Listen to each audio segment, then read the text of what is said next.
Hello दोस्तों, कैसे हैं आप लोग। आशा करता हूं आप लोग अच्छे होंगे।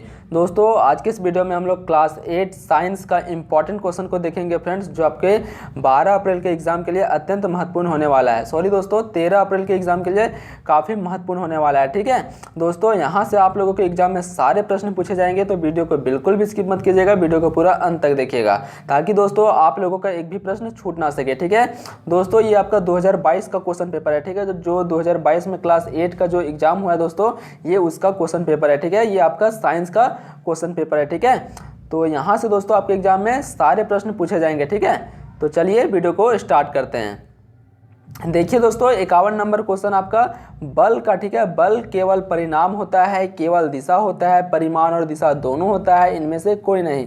बल में दोस्तों क्या होता है, परिणाम होता है, दिशा होता है, परिणाम और दिशा दोनों होता है, इनमें से कोई नहीं। तो इसका करेक्ट आंसर हो जाएगा ऑप्शन नंबर 3। ठीक है, परिमाण और दिशा दोनों होता है। अगला प्रश्न देखिए, दाब का मात्रक है। ठीक है, दाब का मात्रक है, तो दाब का मात्रक दोस्तों पास्कल भी होता है और न्यूटन प्रति वर्ग मीटर भी होता है। ठीक है, ऑप्शन नंबर 3 इसका करेक्ट आंसर है, 1 और 2 दोनों।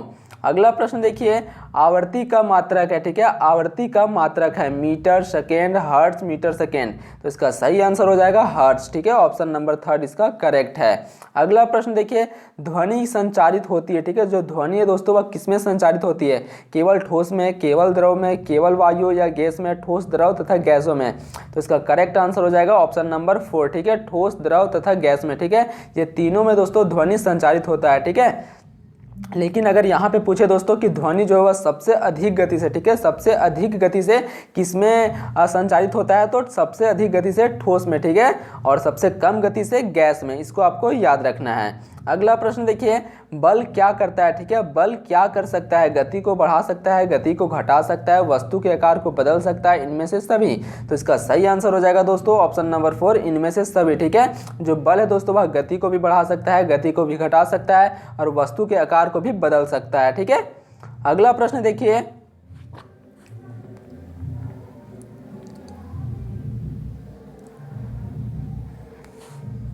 56वां नंबर प्रश्न देखिए फ्रेंड्स, कुएं में पानी खींचना कैसा बल है। ठीक है, कुएं में पानी खींचना कैसे बल है, तो इसका सही आंसर हो जाएगा अभिकर्षण। ठीक है, ऑप्शन नंबर 2 इसका करेक्ट है। अगला प्रश्न देखिए, 57 नंबर प्रश्न, भार का मात्रक है, भार का मात्रक है, तो इसका करेक्ट आंसर हो जाएगा दोस्तों न्यूटन। ठीक है, जो भार का मात्रक होता है वो आपका न्यूटन होता है, ऑप्शन नंबर 1 इसका सही है।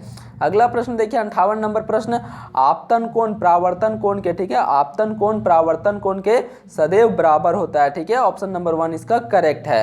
अगला प्रश्न देखिए, हम किसी, ठीक है, हम किसी अदीप्त वस्तु को देख सकते हैं जब प्रकाश, ठीक है, हम किसी अदीप्त वस्तु को देख सकते हैं जब प्रकाश उसमें बाहरी आंखों की ओर प्रवर्तित होता है। ठीक है, ऑप्शन नंबर 2 इसका करेक्ट है। अगला प्रश्न देखिए, 60 नंबर प्रश्न, नेत्र का वह भाग, ठीक है, नेत्र का वह भाग जो इसमें प्रवेश करने वाले प्रकाश को नियंत्रित करता है उसे कहते हैं, तो इसका करेक्ट आंसर हो जाएगा दोस्तों रेटिना। ठीक है, ऑप्शन नंबर 4 इसका करेक्ट है। सॉरी दोस्तों, इसका करेक्ट आंसर हो जाएगा आपका आइरिस। ठीक है, जो प्रकाश की मात्रा को नियंत्रित करता है दोस्तों वो आपका पुतली करता है। ठीक है, और पुतली को ही आपका आइरिस कहा जाता है। ठीक है, तो इसका करेक्ट आंसर हो जाएगा पुतली। ठीक है, अगर पुतली ऑप्शन है तो पुतली मारना है दोस्तों, और आइरिस रहे तो आइरिस मारना है। ठीक है, अगला प्रश्न देखिए, 61 नंबर प्रश्न, इनमें कौन विद्युत धारा का सुचालक है, इनमें से दोस्तों कौन सा जो है वो आपका विद्युत धारा का सुचालक है। ठीक है, उसमें विद्युत धारा प्रवाहित होती है। लकड़ी में तो विद्युत धारा नहीं प्रवाहित होती है फ्रेंड्स, रबर इसमें भी नहीं होता है, कागज इसमें भी नहीं होता है, पीतल में दोस्तों आपका जो है वह विद्युत धारा प्रवाहित होता है। ठीक है, तो ये आपका विद्युत का सुचालक है, ऑप्शन नंबर 4 इसका करेक्ट आंसर है। अगला प्रश्न देखिए दोस्तों, 62 नंबर प्रश्न, विद्युत धारा उत्पन्न होता है। ठीक है, विद्युत धारा उत्पन्न होता है केवल ऊष्मीय प्रभाव से, केवल रासायनिक प्रभाव से, केवल चुंबकीय प्रभाव से, तो इसका करेक्ट आंसर जो है दोस्तों वो है आपका ऑप्शन नंबर 4। ठीक है, ऊष्मीय, चुंबकीय, रासायनिक, ये तीनों प्रभाव से दोस्तों विद्युत धारा उत्पन्न किया जा सकता है। ठीक है, अगला प्रश्न देखिए, निम्नांकित में कौन सा घोल विद्युत का सुचालक है। ठीक है, निम्नांकित में से कौन सा घोल विद्युत का सुचालक है, तो इसका करेक्ट आंसर जो है दोस्तों वो है आपका ऑप्शन नंबर 1। ठीक है, नींबू का रस, ऑप्शन नंबर 1 इसका करेक्ट आंसर है। अगला प्रश्न देखिए, निम्नांकित में कौन विद्युत का कुचालक है, ठीक है। इनमें से दोस्तों कौन सा जो है वो आपका विद्युत का कुचालक है, ठीक है, जिसमें विद्युत धारा प्रवाहित नहीं होता है। तो तांबा, लोहा, एल्युमिनियम, ये तीनों में तो आपका विद्युत धारा प्रवाहित होता है। रबर, ठीक है, ये रबर जो है दोस्तों इसमें विद्युत धारा प्रवाहित नहीं होता है, ठीक है। ऑप्शन नंबर 4 इसका करेक्ट आंसर है, ये आपका विद्युत का कुचालक है।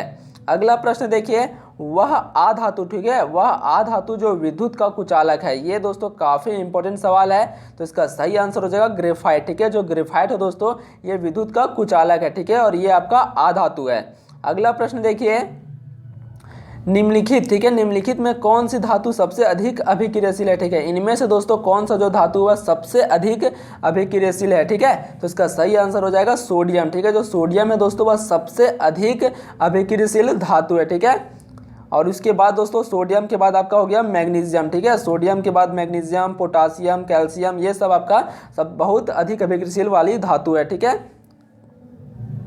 67 नंबर प्रश्न देखिए दोस्तों, एक ईंधन नहीं है, ठीक है। इनमें से दोस्तों कौन सा जो है वो आपका ईंधन नहीं है। तो इसका करेक्ट आंसर हो जाएगा मृदा, ठीक है। मृदा जो है दोस्तों यह ईंधन नहीं है, बाकी आपका CNG, LPG, बायोगैस ये आपका ईंधन है, ठीक है। अगला प्रश्न देखिए, बंगाल, ठीक है, सॉरी दोस्तों जंगल, ठीक है, जंगल में आग किस मौसम से जल्दी लगती है। जंगल में जो आग है दोस्तों वह किस मौसम से जल्दी लगती है।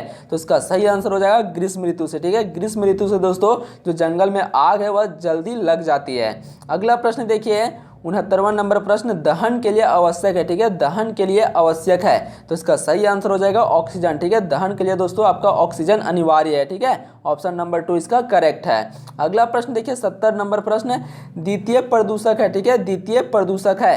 तो इसका सही आंसर हो जाएगा ऑप्शन नंबर 4 सल्फर एवं नाइट्रोजन के अम्ल, ठीक है। ऑप्शन नंबर 4 इसका करेक्ट है। अगला प्रश्न देखिए, 71वां नंबर प्रश्न, आदर्श ईंधन के गुण नहीं है। इनमें से दोस्तों कौन सा जो है वो आपका आदर्श ईंधन के गुण नहीं है। तो इसका सही आंसर हो जाएगा महंगा, ठीक है। ये महंगा जो है दोस्तों ये आपका आदर्श ईंधन का गुण नहीं है, बाकी आपका सस्ता, सहज उपलब्ध ये आपका आदर्श गुण के ईंधन है, ठीक है।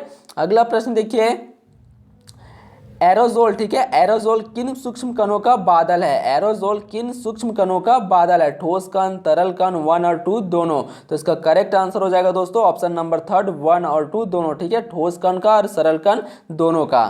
अगला प्रश्न देखिए फ्रेंड्स,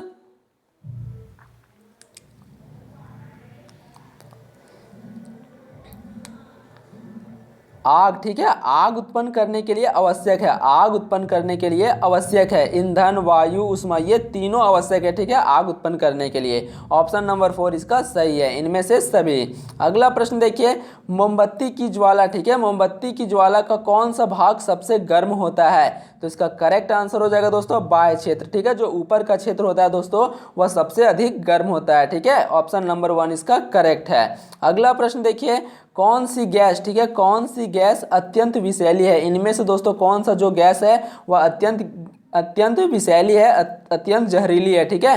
तो इसका सही आंसर हो जाएगा मीथेन। ऑप्शन नंबर 4 इसका करेक्ट आंसर है। ये मीथेन जो है दोस्तों ये आपका बहुत ही आपका विषैली गैस है, ठीक है। ऑप्शन नंबर 4 इसका करेक्ट है।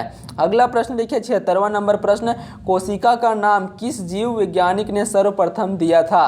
तो इसका करेक्ट आंसर हो जाएगा रॉबर्ट हुक, ठीक है। रॉबर्ट हुक के द्वारा दोस्तों कोशिका का नाम दिया गया था 1665 ईस्वी में, ठीक है, 1665 ईस्वी में।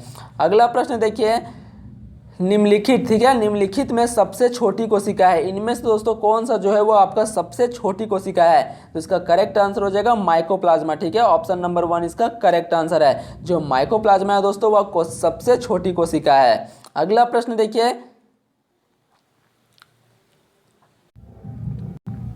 अगला प्रश्न देखिए दोस्तों, 78वां नंबर प्रश्न, संरचनीय रोगों का सबसे मुख्य कारक है, ठीक है, संरचनीय रोगों का सबसे मुख्य कारक है। तो इसका करेक्ट आंसर हो जाएगा घरेलू मक्खी। ऑप्शन नंबर 4 इसका करेक्ट है। अगला प्रश्न देखिए, 79 नंबर, सूक्ष्म जीव, ठीक है, सूक्ष्म जीव कहाँ पाए जाते हैं। जल, वायु, मिट्टी, इन सभी जगहों में। तो इसका सही आंसर हो जाएगा ऑप्शन नंबर 4 इन सभी जगहों में, ठीक है। जो सूक्ष्म जीव है दोस्तों ये आपका जल में भी पाया जाता है, वायु में भी पाया जाता है और मिट्टी में भी पाया जाता है। अगला प्रश्न देखिए, 80 नंबर प्रश्न, जंतुओं में जनन, ठीक है, जंतुओं में जनन की कितनी विधियां होती है। तो इसका सही आंसर हो जाएगा 2 विधियां होती है, ठीक है। ऑप्शन नंबर 1 इसका करेक्ट आंसर है। अगला प्रश्न देखिए, नर तथा मादा, ठीक है, नर तथा मादा का संलयन क्या कहलाता है? तो इसका करेक्ट आंसर हो जाएगा ऑप्शन नंबर 4, इनमें से कोई नहीं, ठीक है। जो नर और मादा को जो संलयन कहलाता है दोस्तों, ये आपका निषेचन कहलाता है, ठीक है, निषेचन कहलाता है। यहाँ पे किसी भी ऑप्शन में निषेचन नहीं दिया हुआ है, ठीक है। तो ऑप्शन नंबर 4 इसका करेक्ट आंसर हो जाएगा, इनमें से कोई नहीं। अगला प्रश्न देखिए, अंडप्रजक, ठीक है, अंडप्रजक जंतु कौन से हैं? तो इसका करेक्ट आंसर हो जाएगा मेढक, छिपकली, मुर्गी, इनमें से सभी, ठीक है। ये सभी जंतु जो है दोस्तों, ये आपका अंडप्रजक जंतु है, ठीक है। अगला प्रश्न देखिए, कोशिका का ऊर्जा, ठीक है, कोशिका का ऊर्जा गृह किसे कहा जाता है? ये दोस्तों आपका मोस्ट इंपॉर्टेंट सवाल है। तो इसका सही आंसर हो जाएगा माइटोकॉन्ड्रिया, ठीक है। माइटोकॉन्ड्रिया को कोशिका का पावर हाउस कहा जाता है।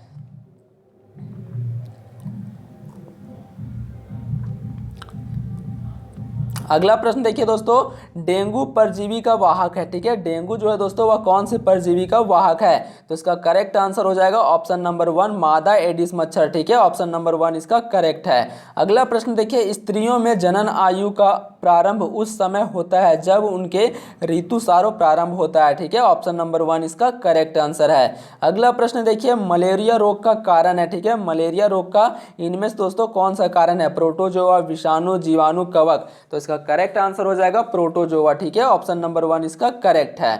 अगला प्रश्न देखिए, स्त्रियों में होने वाले मासिक स्राव की सामान्य अवधि क्या है? तो इसका सही आंसर हो जाएगा 28 दिन, ठीक है। ऑप्शन नंबर 4 इसका करेक्ट आंसर है। अगला प्रश्न देखिए, 88 नंबर प्रश्न, पादप कोशिका का सबसे बाहरी आवरण कहलाता है, ठीक है। पादप कोशिका का सबसे बाहरी आवरण क्या कहलाता है? तो इसका सही आंसर हो जाएगा कोशिका भित्ति, ठीक है। ऑप्शन नंबर 2 इसका करेक्ट आंसर है। नेक्स्ट प्रश्न देखिए, मुर्गी के बच्चे को क्या कहते हैं? ठीक है, मुर्गी के बच्चे को क्या कहते हैं? तो इसका सही आंसर हो जाएगा चूजा। ऑप्शन नंबर 2 इसका करेक्ट आंसर है।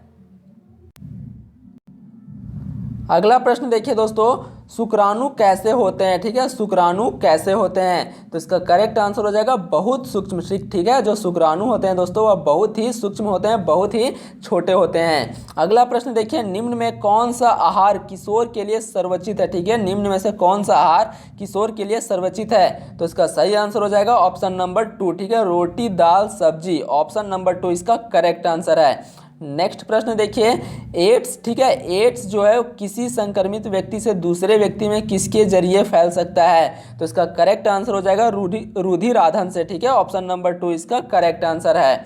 नेक्स्ट प्रश्न देखिए, निम्न में कौन सा प्रतिजैविक है? ठीक है, इनमें से दोस्तों कौन सा जो है वो आपका प्रतिजैविक है? तो इसका करेक्ट आंसर हो जाएगा ऑप्शन नंबर 2, ठीक है। ऑप्शन नंबर 2 इसका करेक्ट आंसर है। अगला प्रश्न देखिए, ईस्ट का उपयोग, ठीक है, ईस्ट का उपयोग निम्न के उत्पादन में होता है। ईस्ट का उपयोग दोस्तों किसके उत्पादन के लिए किया जाता है? चीनी का, अल्कोहल का, हाइड्रोक्लोरिक अम्ल का, ऑक्सीजन का। तो इसका सही आंसर हो जाएगा अल्कोहल का, ठीक है। ऑप्शन नंबर 2 इसका करेक्ट आंसर है।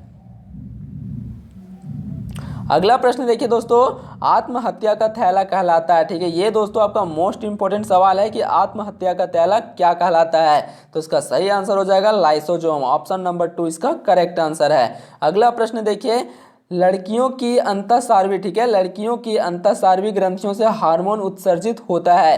तो इसका सही आंसर हो जाएगा एस्ट्रोजन, ठीक है। ऑप्शन नंबर 1 इसका करेक्ट आंसर है। नेक्स्ट प्रश्न देखिए, दूध को दही में बदलने वाला सूक्ष्म जीव कौन सा है? ठीक है, दूध को दोस्तों दही में बदलने वाला कौन सा सूक्ष्म जीव है? तो इसका करेक्ट आंसर हो जाएगा लैक्टोबैसिलस, ठीक है। लैक्टोबैसिलस जो है दोस्तों वह दूध को दही में परिवर्तित कर देता है। नेक्स्ट प्रश्न देखिए, प्रोटीन निर्माण का संश्लेषण होता है, ठीक है, प्रोटीन निर्माण का संश्लेषण होता है।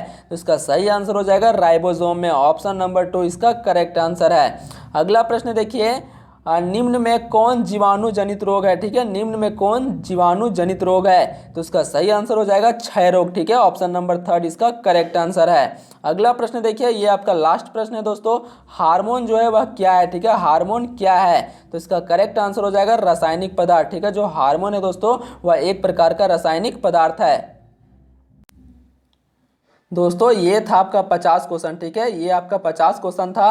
अगर आप इतना कर लेते हैं दोस्तों तो आप लोगों के एग्जाम में यहाँ से लगभग क्वेश्चन बन जाएंगे, ठीक है। दोस्तों अगर वीडियो अच्छी लगी हो तो चैनल को ज़्यादा से ज़्यादा लाइक करें, सब्सक्राइब करें, कमेंट करें और इसे दोस्तों के साथ ज़्यादा से ज़्यादा शेयर करें। मिलते हैं दोस्तों नेक्स्ट वीडियो में, तब तक के लिए जय हिंद, जय भारत।